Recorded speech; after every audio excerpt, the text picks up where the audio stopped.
میں نے بڑی مشکلات کے بعد نوکری حاصل کی تھی۔ پہلی تنخواہ ملی تو خوشی سے پیسے لا کر بیوہ ماں کے ہاتھ پر رکھے۔ ماں بولی کہ ان پیسوں پر ایک بیوہ کا بھی حق ہے۔ میں حیران ہوا کہ میری رقم پر کون بیوہ حق رکھ سکتی ہے۔ اماں نے بوری بھر کر راشن دیا اور بولی کہ فلاں گھر میں جا کر راشن دے آؤ۔ میں پہلے تو ٹال مٹول کر گیا، مگر ایک رات خواب میں جب بیوہ عورت کو روتے دیکھا تو آدھی رات کو ہی راشن اٹھا کر چل پڑا۔ دروازے پر دستک دی تو جو عورت باہر نکلی دیکھ کر میں دھاڑے مار کر رونے لگا، کیونکہ وہ تو آج مہینے کی 10 تاریخ تھی اور میں بھی باقی ملازمین کے ساتھ ایک لائن میں کھڑا تھا۔ سامنے ہی ایک کمرے کی کھڑکی میں مزید چھوٹی سی کھڑکی بنی ہوئی تھی جس سے صرف ہاتھ ہی گزارا جا سکتا تھا۔ میں بار بار کبھی اپنے ہاتھوں کو مسلتا، کبھی مسکرا کر سامنے دیکھتا۔ دل میں کئی طرح کے وسوسے سے آ رہے تھے۔ شاید ہی وہاں پر موجود کوئی شخص اس قدر بے چین اور دل ہی دل میں خوشی محسوس کر رہا ہو جس قدر میں خوش تھا۔ خوشی کی وجہ یہ بھی تھی کہ آج مجھے میری زندگی کی پہلی تنخواہ ملنے والی تھی۔ جیسے ہی میرا نمبر آیا اور میں نے اپنا فیکٹری کارڈ سامنے بیٹھے شخص کو دکھایا تو اس نے فوراً سے خاکی لفافہ میری جانب بڑھا دیا۔ وہ خاکی لفافہ نہیں تھا بلکہ میری ماں کی دعائیں تھیں، میری بہنوں کے مان تھے اور میری محنت تھی جو میں کرتا آ رہا تھا۔ میں نے اس خاکی لفافے کو زور سے اپنی مٹھی میں بھینچا اور چلتا ہوا ایک جانب کو آ گیا۔ سبھی ورکرز اب اپنے اپنے گھروں کو جانے لگے تھے کیونکہ اب ہماری شفٹ ختم ہو چکی تھی۔ میں آئس کریم فیکٹری میں کام کرتا تھا اور یہ نوکری مجھے بڑے جتن کر کے ملی تھی۔ میں جانتا تھا کہ میری ماں جب ان پیسوں کو دیکھے گی تو کس قدر خوش ہوگی۔ مجھ سے صبر نہیں ہو پا رہا تھا، اس لیے میں نے جلدی سے اس خاکی لفافے کو کھولا اور اس میں موجود ہزار ہزار کے نوٹوں کو گننا شروع کر دیا۔ وہ پورا 70,000 روپیہ تھا اور یہ میرے لیے بہت بڑی رقم تھی۔ جس وقت میں اس فیکٹری میں کام کرنے کے لیے آیا تھا میری جیب میں 70 روپے بھی موجود نہیں تھے اور آج میں 70,000 روپے کا مالک بن چکا تھا۔ میری آنکھوں میں آنسو جھلملانے لگے۔ اللہ تعالیٰ کی ذات کا شکریہ ادا کیا اور پھر اپنی موٹر سائیکل پر بیٹھ کر گھر آنے لگا۔ ہوا میں نمی موجود تھی، ہلکی ہلکی ہوا کی شدت میں بھی اضافہ ہو رہا تھا۔ سردیوں کی شام تھی، لگتا تھا بارش ہونے والی ہے۔ خون جما دینے والی ٹھنڈ میں بھی گویا آج مجھے ٹھنڈ نہیں لگ رہی تھی۔ شاید انسان کا موڈ اچھا ہو، وہ خوش ہو تو اس طرح کے موسمی حالات بھی اسے تکلیف نہیں پہنچا پاتے۔ بہرحال خوشی خوشی میں گھر تک پہنچا تھا۔ جب تک گھر کے دروازے پر پہنچا میرا پورا وجود تو گویا اکڑ چکا تھا، خون تو جیسے رگوں میں ہی جمنے لگا تھا۔ میں نے اپنے سن ہاتھوں سے دروازے پر دستک دی۔ دروازہ ہمیشہ کی طرح میری بڑی بہن نے ہی کھولا تھا۔ جیسے اس نے دروازہ کھولا میں موٹر سائیکل لے کر اندر آیا۔ وہ بھی سوالیہ نظروں سے مجھے ہی دیکھ رہی تھی کیونکہ میں نے سب کو بتا رکھا تھا کہ آج مجھے تنخواہ ملنے والی ہے۔ جیسے ہی موٹر سائیکل سے اترا تو سب سے پہلے اپنی بڑی بہن کے ماتھے پر بوسہ دیا۔ وہ تو مجھے اتنا خوش دیکھ کر ہی حیران ہو رہی تھی، کہنے لگی کہ کیا ہو گیا، اتنے خوش ہو، تنخواہ مل گئی ہے کیا؟ میں نے کہا کہ ہاں مل گئی تنخواہ۔ تب تک امی اور میرے باقی چھوٹے بہن بھائی بھی وہاں پر آ چکے تھے۔ میں اگلے پل گیا اور امی کو گلے سے لگا لیا۔ میری خوشی کا تو کوئی ٹھکانہ نہیں رہا تھا۔ سب کے چہروں پر ہی گویا مجھے مسکراتا ہوا دیکھ کر مسکراہٹ پھیل چکی تھی۔ یہی تو تھا بہن بھائیوں اور ماں کا پیار۔ میں نے وہ سارے پیسے جو ملے تھے لا کر اپنی ماں کے ہاتھ پر رکھ دیے۔ ان پیسوں کو دیکھ کر امی نے سب سے پہلے بسم اللہ پڑھی تھی، پھر میرے ماتھے پر پیار کرتے ہوئے کہنے لگی کہ اللہ تعالیٰ تمہیں دن دگنی اور رات چگنی ترقی دے۔ جب میں نے بتایا کہ یہ 70,000 روپے ہیں تو میری ماں بھی خوش ہوئی تھی، جبکہ میرے بہن بھائی تو خوشی سے چہک اٹھے تھے۔ کہنے لگے کہ ہمارے تو دن پھر گئے ہیں، اب ہم لوگ بھی نئے نئے کپڑے لیں گے، نئی نئی چیزیں لیں گے، خوب مزے کریں گے۔ اب ہمیں کبھی سوکھی روٹی نہیں کھانی پڑے گی، نہ ہی عیدوں پر پرانے کپڑے پہن کر گھومنا پڑے گا۔ اپنے بہن بھائیوں کو اتنا خوش دیکھ کر، ان کی باتیں سن کر میں گہری سانس خارج کر کے خوش ہو چکا تھا، کیونکہ میں جانتا تھا کتنی مشکلوں سے ہم اس مقام پر پہنچے ہیں۔ میری امی کہنے لگیں کہ نہیں، سب سے پہلے تو اس میں سے ایک حصہ اللہ تعالیٰ کی راہ میں خرچ کروں گی، اس کے بعد سے ہی اپنا خرچ اس سے چلائیں گے۔ میں بھی خوش تھا کہ میری پہلی تنخواہ ہے، کسی غریب کے نام کے لیے تو ضرور نکالنی چاہیے۔ ایسا نہیں تھا کہ ہم لوگ بہت امیر تھے، دراصل یہ 70,000 روپیہ ہاتھ میں آنے کے بعد ہی ہم خود کو اچھا سمجھ رہے تھے، ورنہ ہمارے گھر کے حالات بھی بےحد خراب تھے۔ اگلے ہی روز میں اور اماں بازار گئے۔ ہم لوگوں نے پورے مہینے کا بہت زیادہ راشن لیا تھا، صرف دالیں سبزیاں ہی نہیں بلکہ تینوں اقسام کے گوشت اور مچھلی بھی لی تھی۔ مدتیں گزر چکی تھی گوشت کھائے ہوئے۔ تمام تر چیزیں لا کر رکھیں۔ راشن کے 2 الگ الگ پیکٹ بنے پڑے تھے۔ امی کہنے لگیں کہ یہ راشن اپنا ہے جبکہ دوسرا ایک بیوہ خاتون کو دینا ہے۔ امی مجھے بتانے لگیں کہ فلاں گاؤں میں اس گلی میں ایک بیوہ عورت رہتی ہے، میں چاہتی ہوں کہ یہ راشن اس کو پہنچا دیا جائے تاکہ اس کی دعائیں ہمیں لگیں اور اللہ تعالیٰ بھی ہم سے راضی ہو جائے۔ اس روز ہمارے گھر میں عید کا سما تھا۔ امی نے میرے لیے کئی اقسام کے کھانے بنائے تھے۔ ہم سب بہن بھائیوں نے مل کر سیر ہو کر کھانا کھایا تھا۔ کھانا کھا کر ہم سبھی بہن بھائی باتیں کر رہے تھے۔ باہر موسلا دھار بارش شروع ہو گئی تھی۔ مجھے اب نیند بھی بہت آ رہی تھی۔ میں گرما گرم لحاف میں جیسے ہی لیٹا تو اچانک میرے ذہن میں ایک جھماکا سا ہوا تھا۔ بے ساختہ میرا دھیان اس بیوہ عورت کی جانب چلا گیا جس کے بارے میں اماں نے کہا تھا کہ اس کے ہاں راشن دینے جائیں گے۔ دل میں عجیب و غریب سے خیال آنے لگے کہ وہ بیوہ عورت تھی، گھر میں کوئی کمانے والا بھی نہیں ہوگا، نہ جانے اسے کتنی آس ہوگی۔ اماں نے کل کا کہہ رکھا تھا، آج تو راشن بھی آ گیا، مگر میں گھر میں ہی سب کے ساتھ ہنسی مذاق میں اتنا مصروف ہو گیا کہ اسے راشن دینے کے لیے گیا ہی نہیں۔ میں فوراً اٹھ بیٹھا۔ جانے کون سی طاقت تھی جو مجھے مجبور کر رہی تھی کہ میں ابھی وہ سارا راشن لے کر جاؤں اور اس خاتون کے گھر پر دے کر آؤں۔ وہ سارا راشن ایک بوری میں بھر کر رکھا گیا تھا۔ میں جیسے ہی اٹھا اور گھڑی پر وقت دیکھا تو رات کے 9:30 بج رہے تھے۔ بہرحال میں نے وہ راشن اٹھا کر اپنے کندھے پر رکھا اور چلنے لگا۔ ٹھنڈی ہوائیں اور ہلکی پھلکی بارش وجود کو ٹھٹھرنے پر مجبور کر رہی تھیں، مگر میں یوں ہی چلتا رہا۔ چند گلیاں چھوڑ کر اس خاتون کا گھر آ چکا تھا جہاں پر وہ رہتی تھی۔ آس پاس نظر دوڑائی تو ساری گلی بالکل ویران پڑی تھی۔ وہاں پر کسی کے ہونے کا گویا گمان بھی باقی نہیں تھا۔ ہر کوئی اپنے گھروں میں لحافوں میں دبکا ہوا بیٹھا تھا۔ ایک نظر سامنے دروازے پر ڈالی تو دروازہ بے حد بوسیدہ تھا، کئی جگہ سے ٹوٹ پھوٹ کا شکار تھا، زنگ آلود بھی تھا۔ میں نے اس لوہے کے دروازے پر ہلکی سی دستک دی، مگر کوئی بھی باہر نہیں آیا۔ جب میں نے تیزی سے دستک دی تو اچانک مجھے قدموں کی چاپ سنائی دی۔ ایسا لگ رہا تھا جیسے کوئی بھاگتے ہوئے اس جانب آ رہا ہو۔ دروازہ کھلا تو سامنے ایک 7-8 سالہ بچی کھڑی تھی۔ مجھے دیکھ کر کہنے لگی، آپ کون ہو؟ میں نے ایک نظر اس بچی کی حالت کو دیکھا۔ میرے ہاتھ میں ٹارچ لائٹ موجود تھی۔ جب میں نے روشنی میں اس کی حالت پر غور کیا تو ایک پل کو میرے وجود میں کپ کپی سی طاری ہوئی تھی۔ وہ بچی جس کی رنگت انتہائی سانولی تھی، چہرے پر زردی چھائی ہوئی تھی، اس قدر دبلی پتلی تھی کہ اس کی ہڈیاں بھی باہر کو نکلی ہوئی تھیں۔ ایسا لگ رہا تھا جیسے کتنی بیماریوں کی زد میں آ چکی ہو۔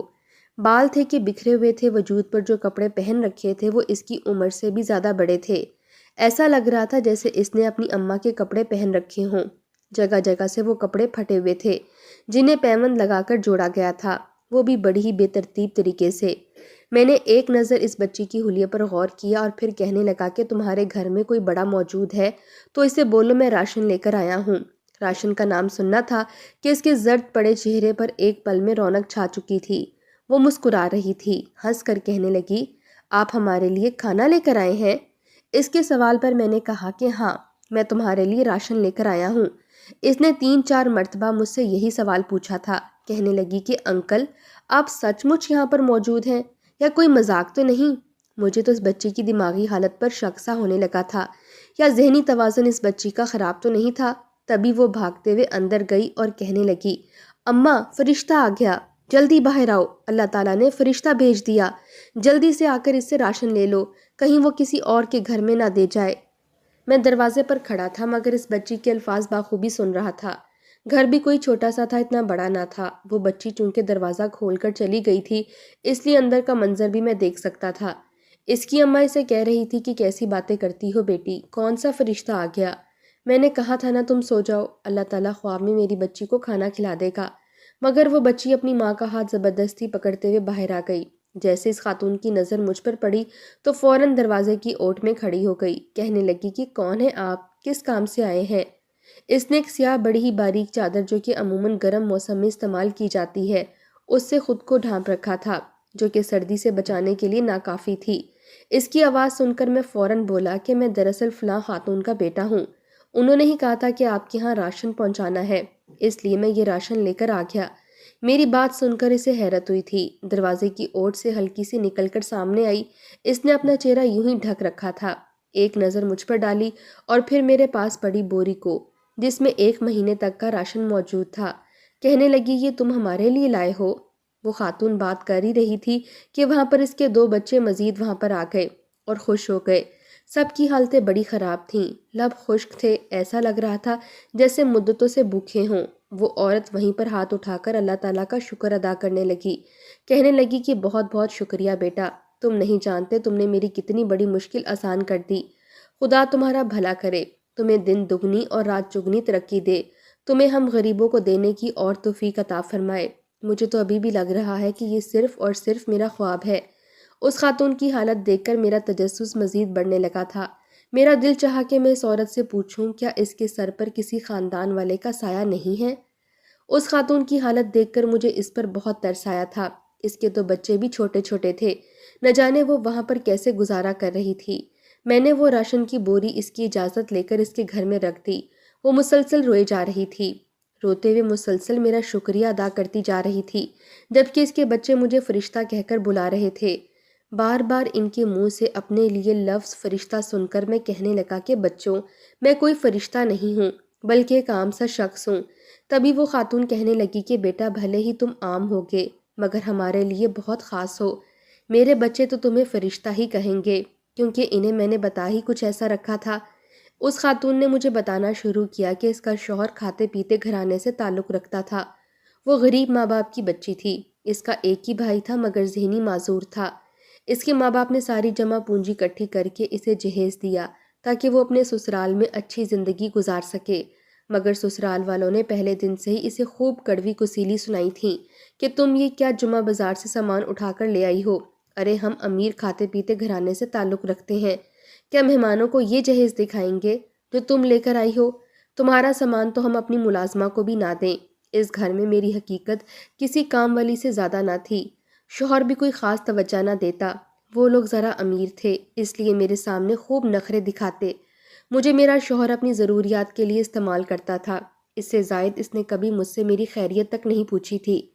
میں حاملہ ہوئی تو سوچا ہو سکتا ہے کہ سب کے رویوں میں کچھ سدھار آ جائے، مگر شوہر کو اس سے کوئی سروکار نہیں تھا، الٹا غیر لڑکیوں میں دلچسپی لینے لگا اور مجھے یہی دھمکی دی کہ مجھے بیٹا پیدا کر کے دینا، اگر بیٹی پیدا ہوئی تو اچھا نہیں ہوگا۔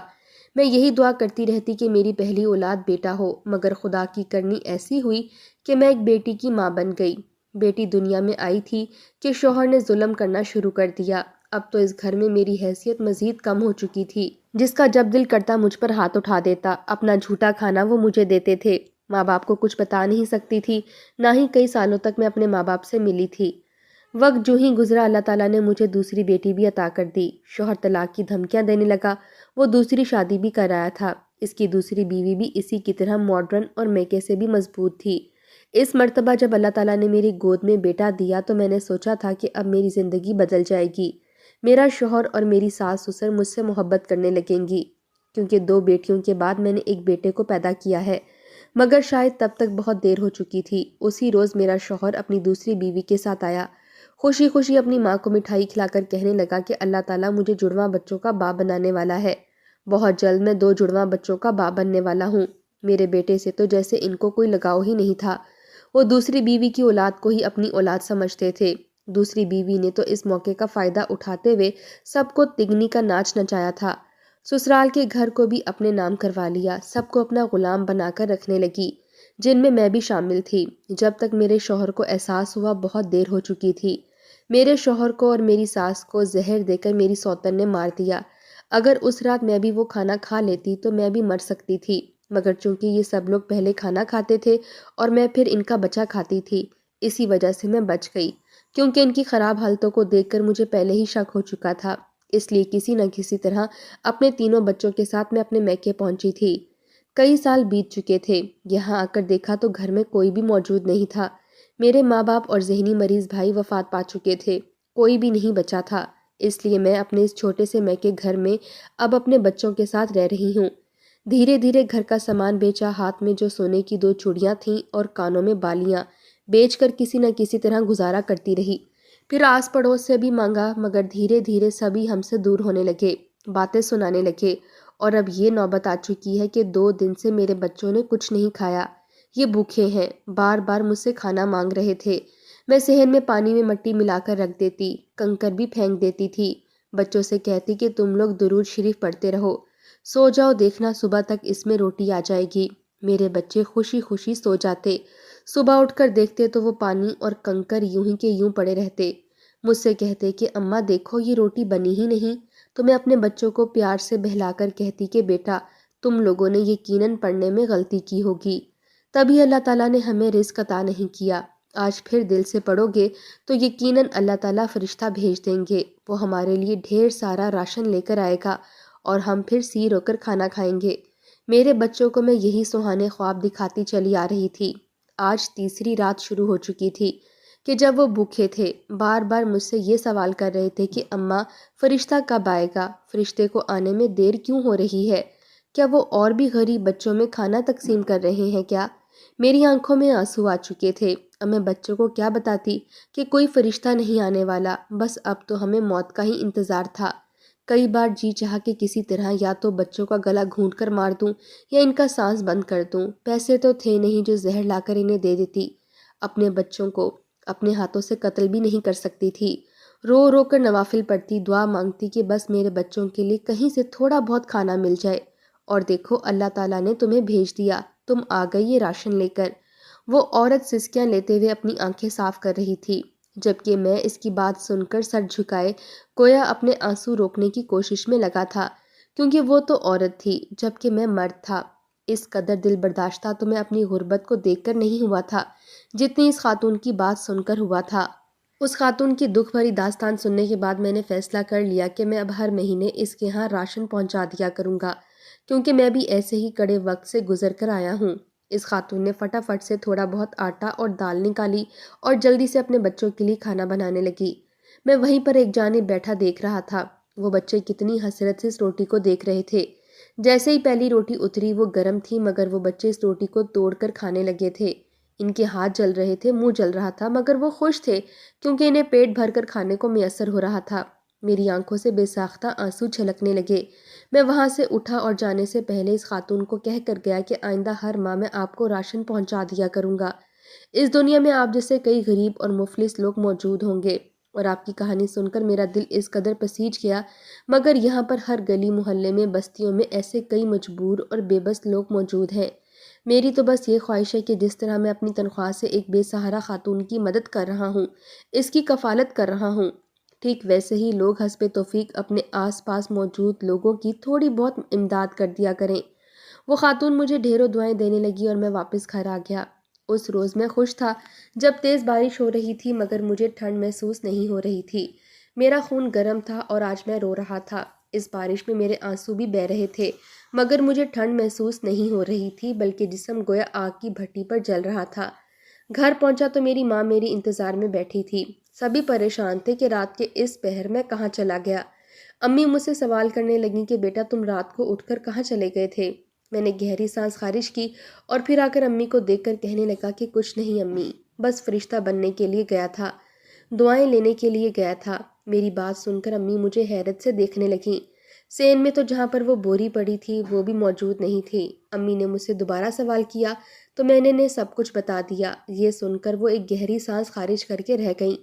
کہنے لگیں کہ ضروری نہیں وہ عورت ہمیشہ ایسی حالت میں رہے گی، اس کی بیٹیاں ہیں، بیٹا ہے، یہ اس کی آزمائش ہے جس پر اگر وہ پورا اتر گئی تو اللہ تعالیٰ اسے بہتر نوازے گا، مگر یہ بھی ہماری نیکی ہمارے نام اعمال میں لکھی جائے گی کہ جب ہمارے پاس اللہ تعالیٰ نے رزق دیا تو ہم نے اس رزق کو اپنے پاس جمع کر کے ذخیرہ کر کے نہیں رکھا، بلکہ اسے ضرورت مند کی مدد بھی کی۔ میری امی مجھے دعائیں دینے لگیں، کہنے لگیں کہ آج اگر میرے ابا زندہ ہوتے تو وہ مجھ پر فخر محسوس کرتے۔